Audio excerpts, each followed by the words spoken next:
Olá, a paz do Senhor, sejam todos bem-vindos ao programa Review.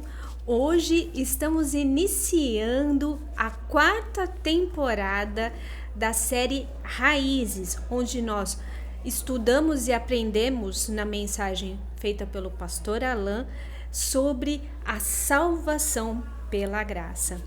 Comigo hoje está aqui o pastor Efraim, que estará aprofundando um pouco mais sobre o tema e nos ajudando a compreender os ensinamentos que tivemos hoje na palavra. Muito bem-vindo, pastor Efraim, que o Senhor possa nos ajudar a compreender a mensagem de hoje.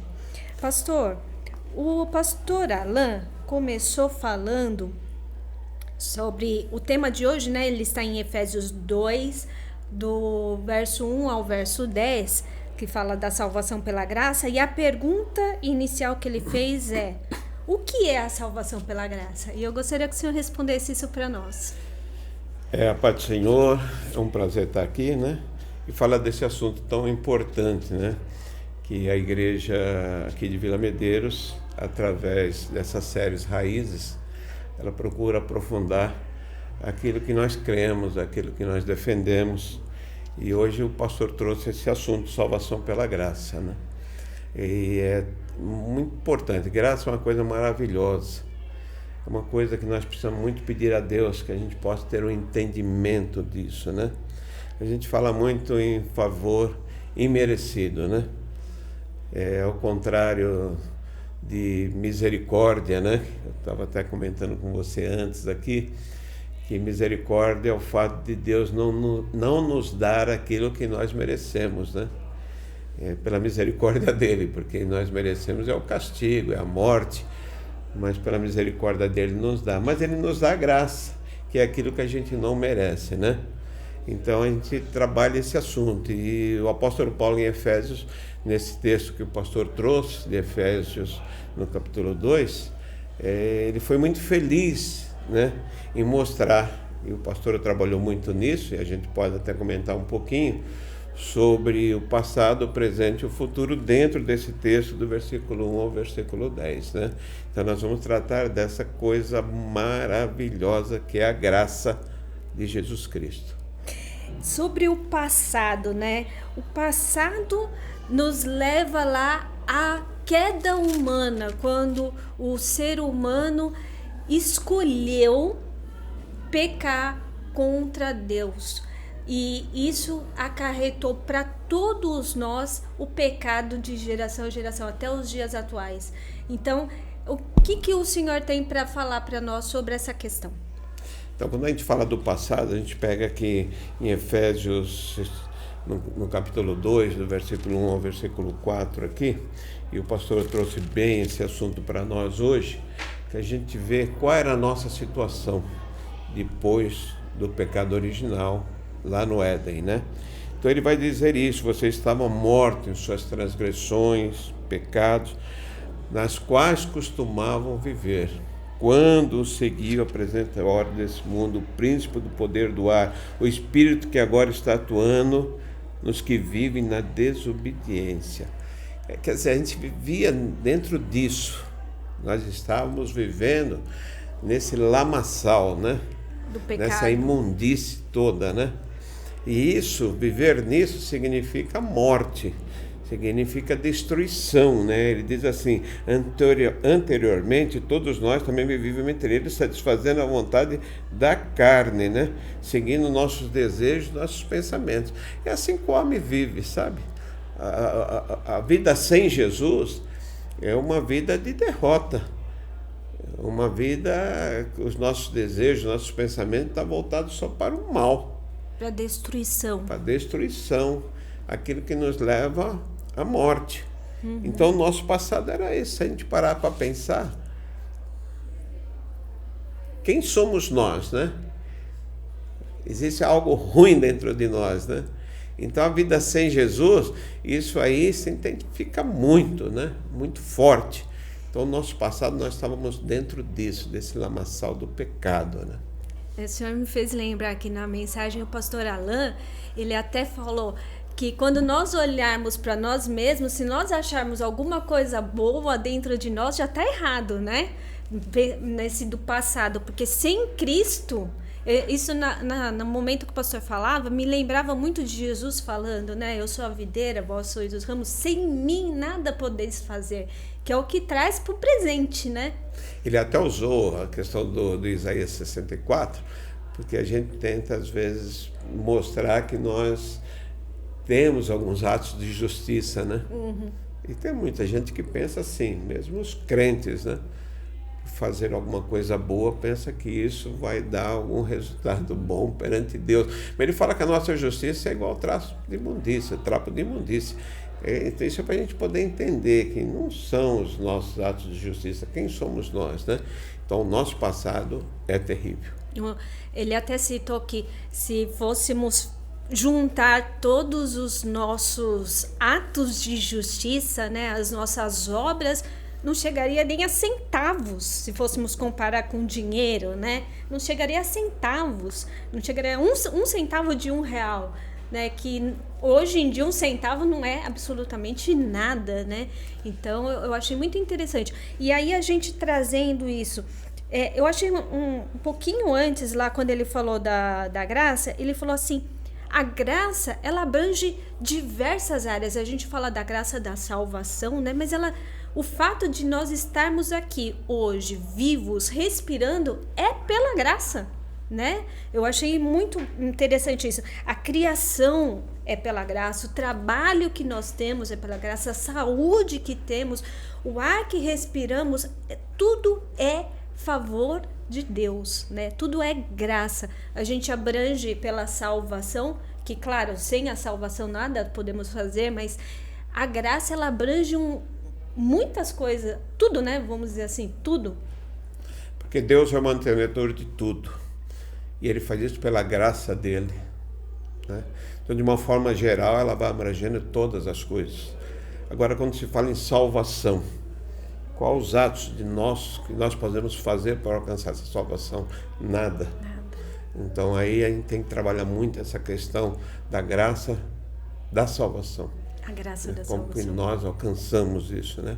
Essa vida eterna em Jesus Cristo.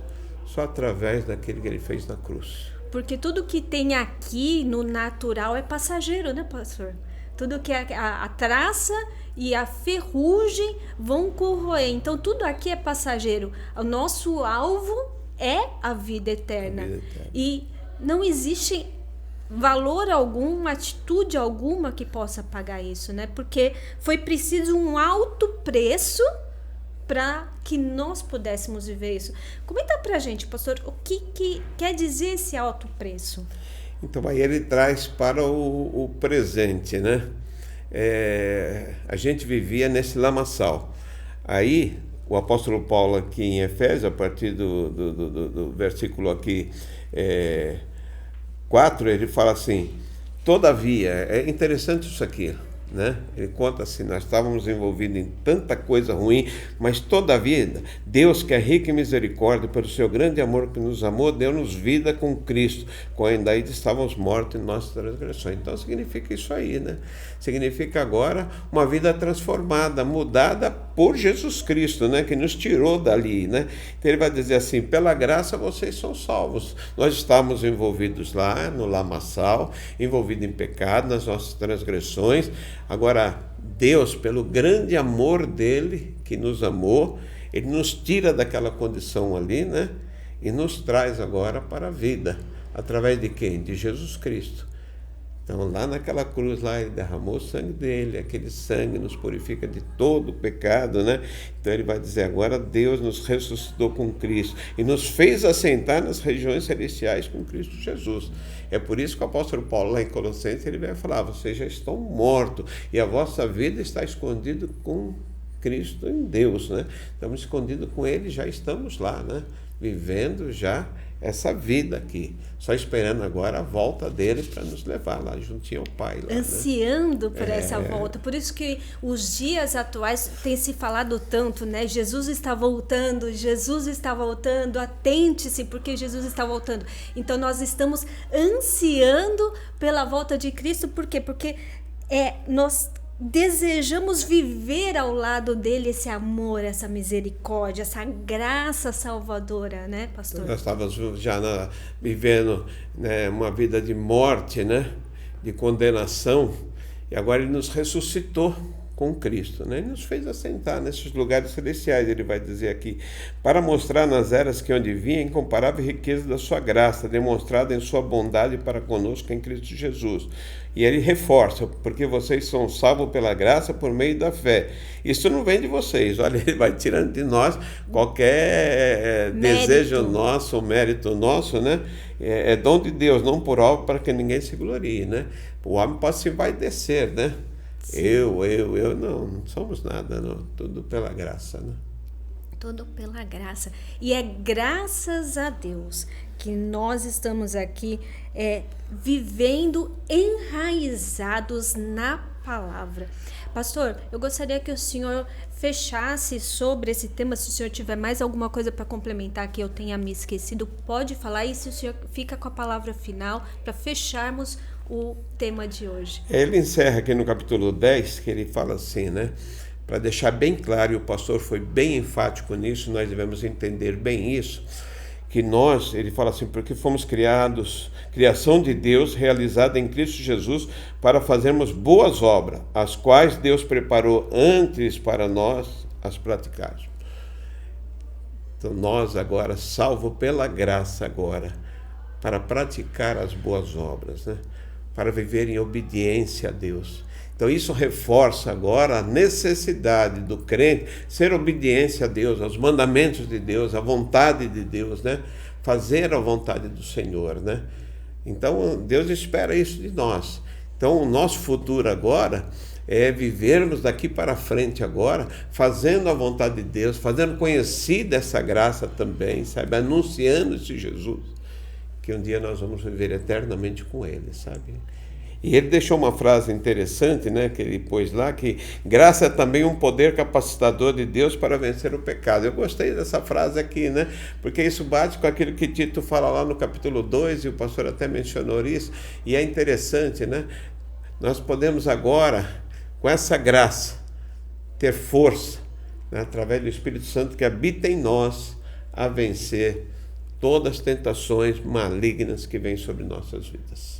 Quer dizer, nós temos agora, o Senhor, além de nos salvar, Ele nos deu essa arma espiritual junto com o Espírito Santo para combatermos o pecado e não ficarmos reféns do pecado, né? Não voltarmos ao que éramos antes, ao passado de imundícia, como disse, mas vivermos de fé em fé, de glória em glória, né, pastor? E valorizar. Então, que cada crente possa valorizar essa graça maravilhosa, né?